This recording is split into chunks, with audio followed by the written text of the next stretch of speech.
Joe and I moved to Powhatan in 1981. And we passed by this little church on Sunday morning, going to our home church in Chesterfield. And one Sunday we decided to try the church. And so we came in and we were greeted by a real sweet, wonderful little pastor named Pastor Adams. And we enjoyed being at the church. Everyone was friendly and we thought the church would be a good fit for us. However, a few weeks later, we came to the church early because of the time change. And we were here for Sunday school. I was pregnant with our first child, and there was no Sunday school for couples, only college and career and single classes for men or for women. So we told the pastor that that was not a good fit for us. And so at that time, he asked Tommy Mann to start teaching a couples class. That was the first couples class at Red Lane. I think that class went on for about 20 years with Tommy leading it. So it was a good fit for us, and we felt like this was a great place to call our church home. So what brought my family to Red Lane is we've actually been Red Lane members for generations, and there was a period of time going into college that my attendance at Red Lane had dropped a little bit, but then through meeting Maggie and us being together, she's developed a passion to come back and learn more about God, and so that brought us back to Red Lane.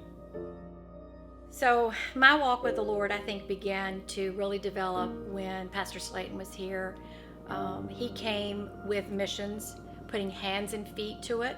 And what I mean by that is when he came, we began a homeless ministry in the city of Richmond doing local missions, and it still continues today to thrive here at Red Lane.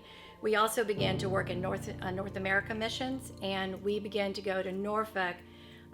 Every summer we would take 150 plus people to Norfolk and do anywhere from 6 to 8 to 10 vacation Bible schools in 1 week, serving in many churches in that area.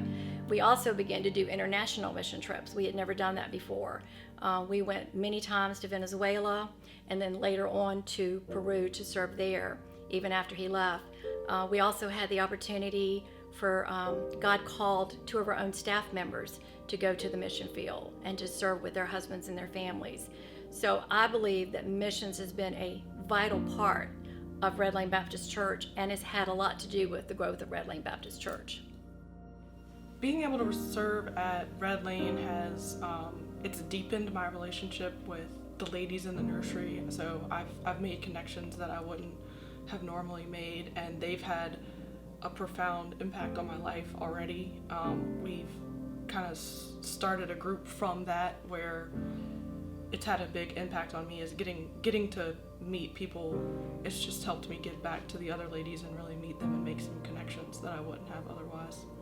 So we are celebrating 175 years, and I believe that we should not really look back, but we should remember, and we should be encouraged by what we have learned from the past. I believe that prayer has been vital to the life of Red Lane Baptist Church. There's a group of ladies who pray every Tuesday morning along with others who are praying for this church. And I believe that the power of prayer has been the life of Red Lane Baptist Church. I believe it has used this church to be the light to this community. And I believe that God is going to continue to use this church to be that light. I believe that God is going to use this church to carry out and further His Great Commission in the days ahead. I am currently residing in South Carolina right now, and I will say that I have been looking for a church home down there, and it's probably been the hardest thing that I've had to do as far as the move goes, because Red Lane Baptist Church will always hold a special place in my heart. And I know that it's because of missions and because of prayer that Red Lane Church will continue on in the next 75, 100 years, whatever God calls us to do, or till He calls us home or He comes to get us. Red Lane Baptist Church will always be a beacon in this community.